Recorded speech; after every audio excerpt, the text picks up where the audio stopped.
Hello friends, कैसे हैं आप। स्वागत है आप सभी का इस नई वीडियो में। और आज मैं आपको पढ़ाने वाला हूं, आपको 10 ईडियम पढ़ाने वाला हूं। उससे पहले मैं आपको कुछ बातें बता दूं जो ईडियम्स को रिलेट करती हैं।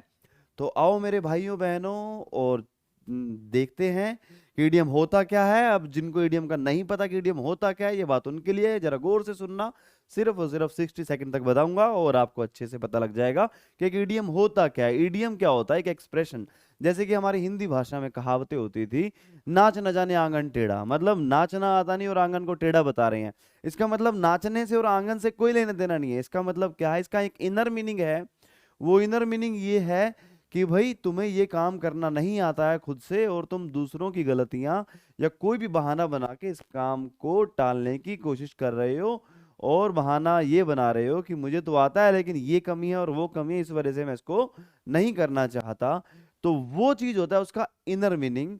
तो इसी तरह से इंग्लिश में भी हमारे इडियम्स और प्रोवर्ब्स होती हैं, जो कि आपके किसी भी गवर्नमेंट जॉब के लिए जो एग्जाम होते हैं, उन एग्जाम में आपसे पूछे जाते हैं। जैसे एसएससी, सीजीएल, सीपीओ, सीएचएसएल, और एसएससी जीडी, और bank PO, IBPS PO, SBI PO, clerk, clerical exams में एनडीए, सीडीएस, इस तरह के गवर्नमेंट जॉब्स के लिए जो एग्जाम होते हैं, उनमें आपसे ये क्वेश्चन पूछे जाते हैं। और वो क्वेश्चन दो तरीके से पूछे जाते हैं। सबसे पहले मैं एक एग्जांपल दे दूं आपको कि ईडीएम को किस तरीके से समझा जाता है, किस तरीके से अगर हम उसकी प्रैक्टिस करें, इस तरीके से अगर हम उसकी प्रैक्टिस करें तो ईडीएम, किसी भी ऐसे ईडीएम को समझना बड़ा आसान हो जाएगा जो ईडीएम हमने पहले कभी नहीं पढ़ा।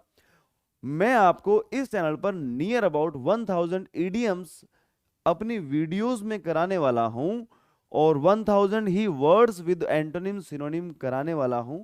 लेकिन उसके अलावा भी वो भी सफिशिएंट नहीं है। जो भी पढ़ाया जाएगा उसमें से मोस्टली आपके एग्जाम में क्वेश्चन पूछे जाएंगे। लेकिन बाय चांस अगर जो कोई ऐसा इडियम या ऐसा एंटोनिम सिनोनिम पूछ लिया जाता है वोकैब से रिलेटेड, तो आपको ऐसे तरीके बताए जाएंगे कि अगर आपने पहले नहीं भी पढ़ा है तो आप उसका मीनिंग समझने में सक्षम होंगे, एलिजिबल होंगे, मतलब मीनिंग समझ पाएंगे। तो अब हम बात करते हैं इडियम्स की, और पहला एग्जाम्पल मैं आपको बताने जा रहा हूं, और उसके बाद मैं आपको कुछ क्वेश्चंस कराऊंगा जिस तरह के क्वेश्चंस आपके एग्जाम में पूछे जाते हैं। तो आओ चलो चलते हैं।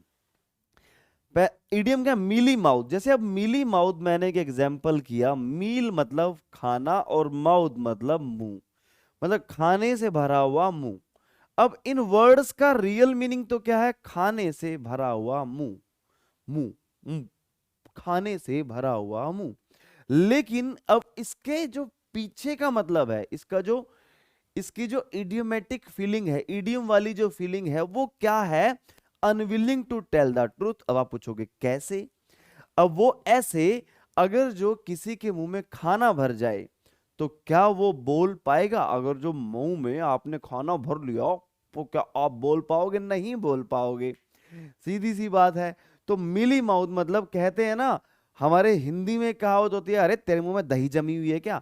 दही जमी हुई है के मतलब, इसका मतलब सामने वाला बोलना नहीं चाह रहा है। तब उसके बाद बोलीजिए क्या हुआ? दही जमी हुई है क्या? बोलना, कुछ कुछ तो बोल। तो इस तरीके से क्या होता है, उसको हम इंग्लिश में बोलते हैं why are you being mealy mouth, क्यों कुछ नहीं बता रहा है? तो मिली माउथ का मतलब होता है unwilling to tell the truth, जो कि सच्चाई बताना नहीं चाहता।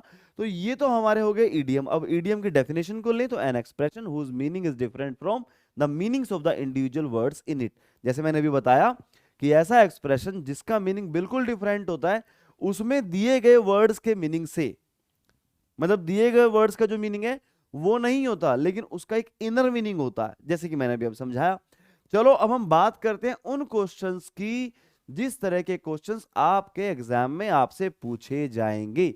अब एग्जाम में दो तरीके से क्वेश्चन पूछे जाते हैं। या तो ऐसा जैसे कि मैंने यहां लिखा है, आपका एक ईडियम लिखा हुआ होगा और उसके 4 option A B C D आपके एग्जाम में आपको प्रोवाइड कराए जाएंगे, और ऑप्शंस में से आपको उसका, उस ईडियम का मीनिंग क्या है वो आपको बताना है।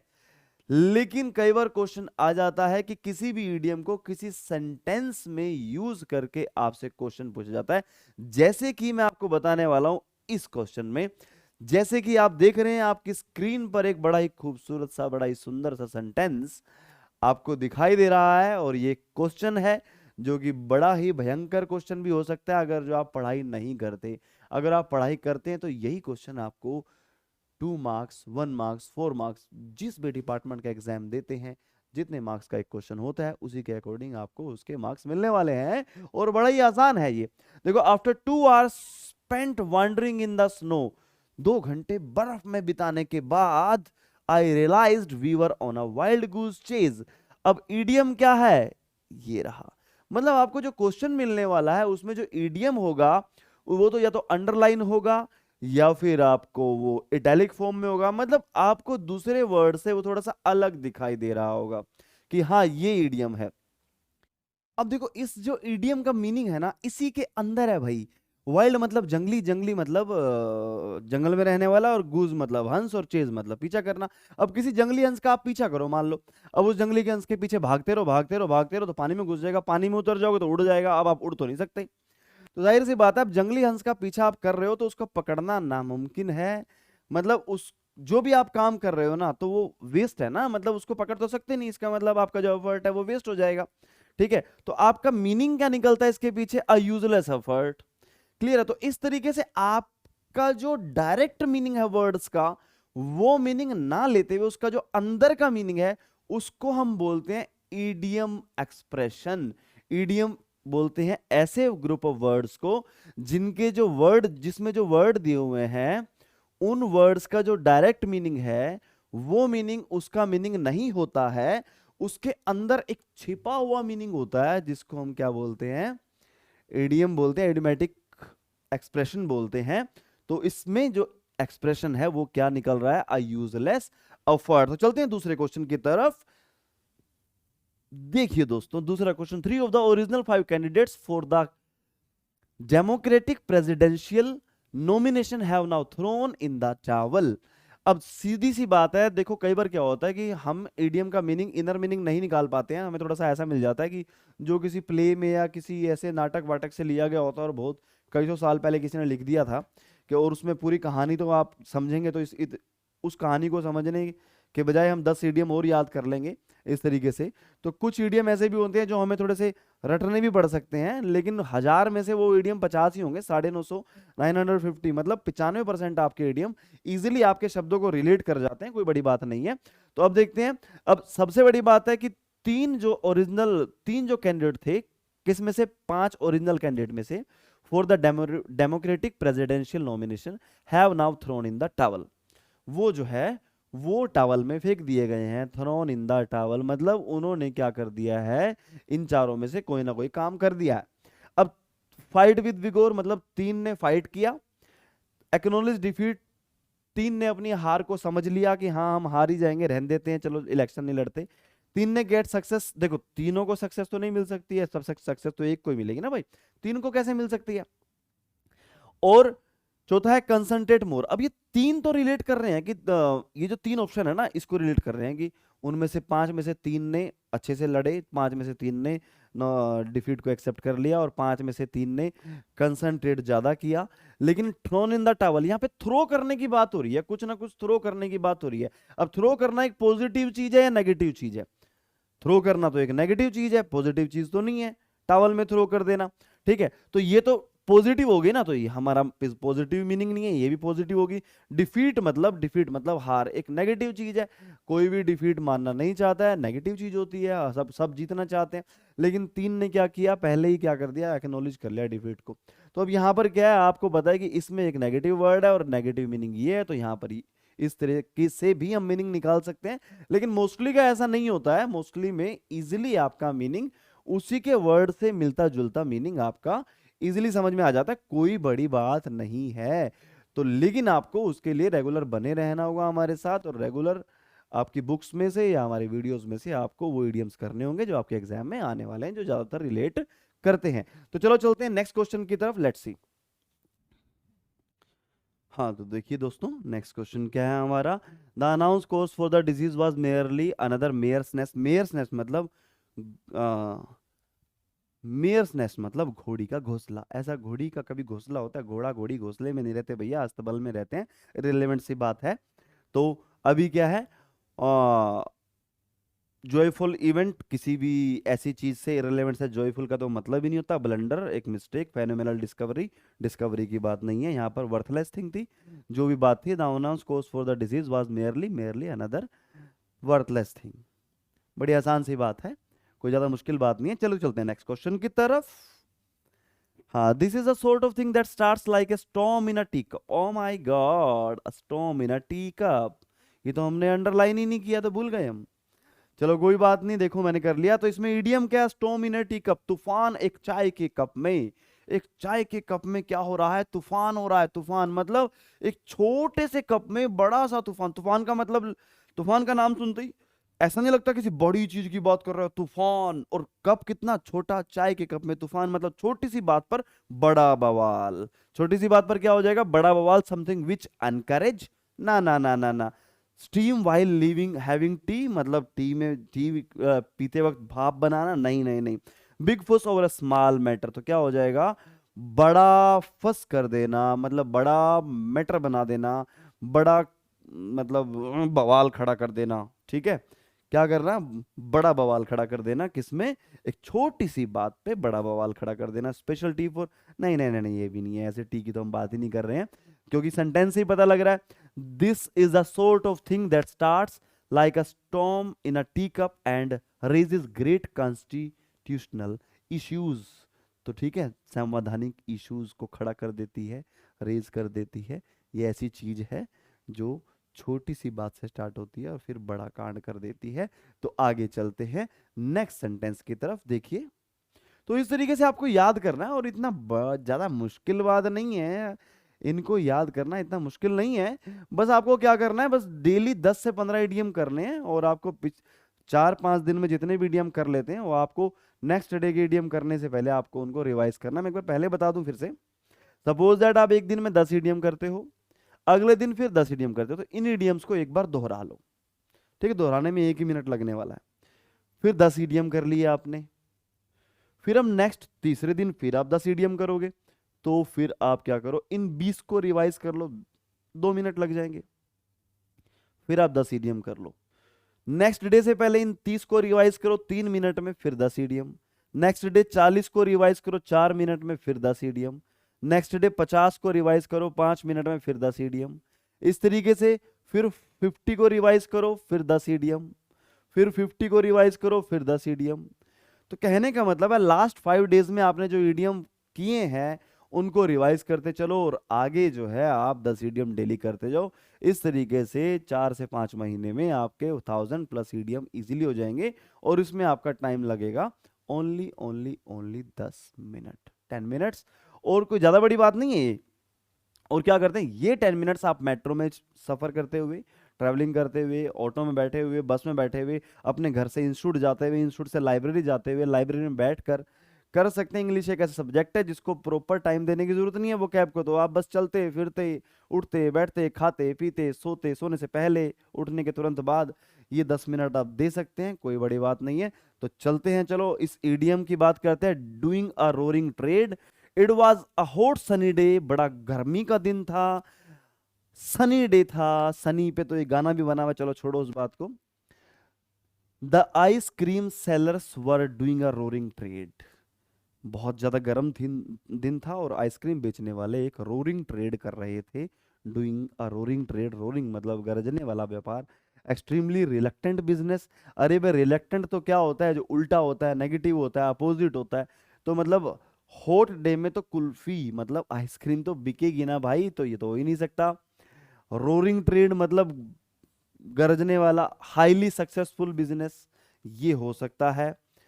इन मर्सीफुल कंडीशन की, वो मर्सीफुल कंडीशन में थे, नहीं भाई।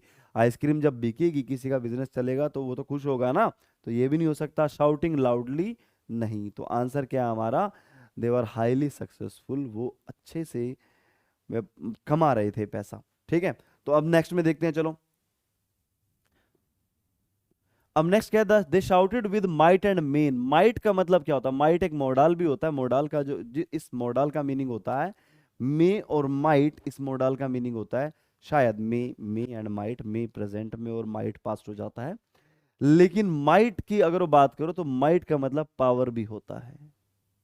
जैसे हमने एक वर्ड पढ़ा है अलमाइटी, अलमाइटी मतलब ऑल में पावरफुल, सबसे ज्यादा पावरफुल मतलब गॉड, गॉड इज अलमाइटी। तो पूरी पावर के साथ और मेन जो भी आपके पास सोर्सेज है उनके साथ, मतलब फुल फोर्स के साथ। इसका मीनिंग क्या निकलता है? With full force. They shouted with full force but nobody came to rescue them. तो आंसर क्या है हमारा? A. It is very easy to recognise the inner meaning of an idiom, but you have to practise 10 idioms daily. Okay, then come on for next idiom। अब देखो, I know how to ruffle her feathers, oh my God, to make her happy. अगर जो किसी के feather, feather मतलब पंख, रफल कर दी जाए, रफल रफल मतलब बिखेर दिए जाए, मान लो कोई आपके बाल ऐसे बिखेर देता है, तो आप बड़े खुश हो जाओगे क्या? नहीं ना, खुश थोड़े ना होगे, वो गुस्सा आएगा, अरे क्यों मेरे बाल खराब कर रहा है। ठीक है, तो ये तो हो ही नहीं सकता। एस्केप रिस्पॉन्सिबिलिटी, ना अरे बाबा ना। जुए की तो बात नहीं हो रहा, मुझे पता है कि उसको जुआ कैसे खिलाना, नहीं रे नहीं। मुझे पता है उसको कैसे चिढ़ाना है, तो क्या है, उसको कैसे परेशान करना है। तो रफल हेयर, जब आपकी कोई हेयर रफल कर दे, आपके कोई फेदर रफल कर दे, तो जाहिर सी बात है आप चिढ़ जाएंगे, आप गुस्सा आएगा, तो क्या होगा? To annoy somebody. तो let's go to the next idiom. अब देखो, Mister John was given a curtain lecture. Curtain मतलब पर्दा, लेक्चर पर्दे वाला लेक्चर, पर्दा है पर्दा, पर्दे के पीछे क्या हो रहा है, लेक्चर दिया जा रहा है। Mister John was given a curtain lecture by his wife to hide behind the curtain. मतलब मिस्टर जॉन को छुपा दिया गया पर्दे के पीछे। मानो कोई कर्जा लेने आ गया कि जॉन घर पे है क्या? नहीं है, देखूंगा मैं तो, देख लो, क्योंकि पता है जॉन तो पर्दे के पीछे छिपा है, बीवी ने छुपा नहीं। ऐसा नहीं है इसका मीनिंग, ये नहीं है इसका मीनिंग। क्या? टू से टू वॉश द कर्टेन, पर्दे धो दो, नहीं ऐसा भी नहीं, पर्दे धोने के लिए भी नहीं बोल रही है।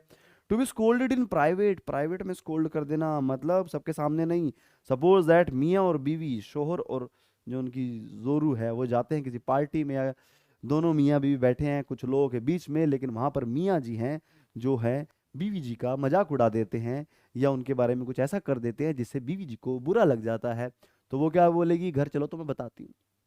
बहुत बोल रहे हो ना, और घर आने के बाद, अच्छा वहां तो बहुत बोल रहे थे, अब बताओ क्या बोल रहे थे मेरे बारे में, मजाक उड़ा रहे थे मेरा अपने दोस्तों के सामने। ठीक है, तो इस तरह की जब बात होती है, तो प्राइवेट में जब बीवी डांटती है अपने पति को, पर्दे के पीछे की बातें, कि हाँ पर्दे के सामने तो पति शेर बनता है, लेकिन पर्दे के पीछे भीगी बिल्ली। तो to be scolded in private, mister John was scolded in private by his wife, मतलब मिस्टर जॉन ने डांट खाई अपनी बीवी से। डांट खाना, प्राइवेट में डांट खाना, सबके सामने नहीं। To be loved behind the curtain, ये नहीं है कि पर्दे के पीछे लवी डबी होना, नहीं। ओके, अब नेक्स्ट क्वेश्चन की बात करें, तो फिर से 10वां इडियम आप लोगों की सेवा में हाजिर है, देखिए जरा। It is important to nip this kind of bullying in the bud. अब देखो, ये जो इडियम है ना, इसको थोड़ा तोड़ दिया गया है, तोड़ दिया गया दो पार्ट्स में, जैसे निप इन द बड। तो इडियम वैसे क्या है? निप इन the bud, nib in the बड। निप मतलब क्या होता है? दबा देना। बड मतलब कली। बड क्या होता है? कली। बड से क्या बनता है? फ्लावर। बड से क्या बनता है? फ्लावर। फ्लावर की जो स्टार्टिंग पॉइंट होता है उसको हम क्या बोलते हैं? बड बोलते हैं। अब देखो, तो निप इन द बड मतलब, इस सेंटेंस के according, it is important to nip this kind of bullying in the bud. Bullying मतलब परेशान करने वाला, मतलब क्या है?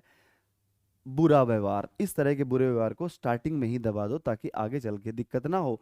मतलब जो कली, जो फूल की कली है, मतलब किसी भी बुराई को स्टार्टिंग में दबा देना, निप कर देना किसी भी कली को। कली मतलब फूल की स्टार्टिंग को। फूल की स्टार्टिंग यहाँ पर फूल नहीं है, यहाँ पर क्या है? बुराई की स्टार्टिंग को। बुराई को स्टार्टिंग में ही दबा देना, उसको दमन कर देना, उसको मतलब देख बुरा, अच्छा ऐसा बिहेव करेगा। मतलब किसी बच्चे में अगर कोई आपको बुरी आदत दिखाई दे रही है, तो क्या करना? उसको पहले डांट देना, अगर ऐसा किया तो झापड़ लगेगा। ठीक है, ऐसा बोलने का। ठीक है, तो टू बीट समबडी बैडली, ना बाबा ना। To stop someone performing on stage, ना अरे ना। To stop something bad on its starting point, very good, यही है। टू ब्लेम समवन, ये भी नहीं है। तो इस तरीके से आप किसी भी ईडीएम के इनर मीनिंग को समझ सकते हो। अगर आप समझ के याद करते हो और उसको रिवाइज भी धीरे धीरे करते रहते हो तो कोई भी ताकत ऐसी नहीं है जो आपके ईडीएम को आपके माइंड से उड़ा दे, साफ कर दे, सफाचट कर दे। तो ठीक है, तो इस तरीके से आप 10 ईडीएम हर वीडियो में करते रहिए। आप लोगों के साथ आपका राजकुमार हमेशा है, आपका शुभचिंतक हमेशा आप लोगों के साथ है। कोई भी अगर जो आपको डाउट आता है किसी भी चीज से रिलेटेड, ग्रामर से रिलेटेड, आपके वोकैब से रिलेटेड, तो आप हमारी वीडियोस के किसी भी कमेंट में हमारी वीडियोस में किसी भी वीडियो में कमेंट कर सकते हैं। कमेंट सेक्शन में हम जाकर उसको जरूर देखेंगे और आपके डाउट्स का सॉल्यूशन जरूर करेंगे। तो इसी के साथ चलते हैं। Bye bye, tata, take care, all the best, लगे रहो, उड़ा दो। हर हर महादेव।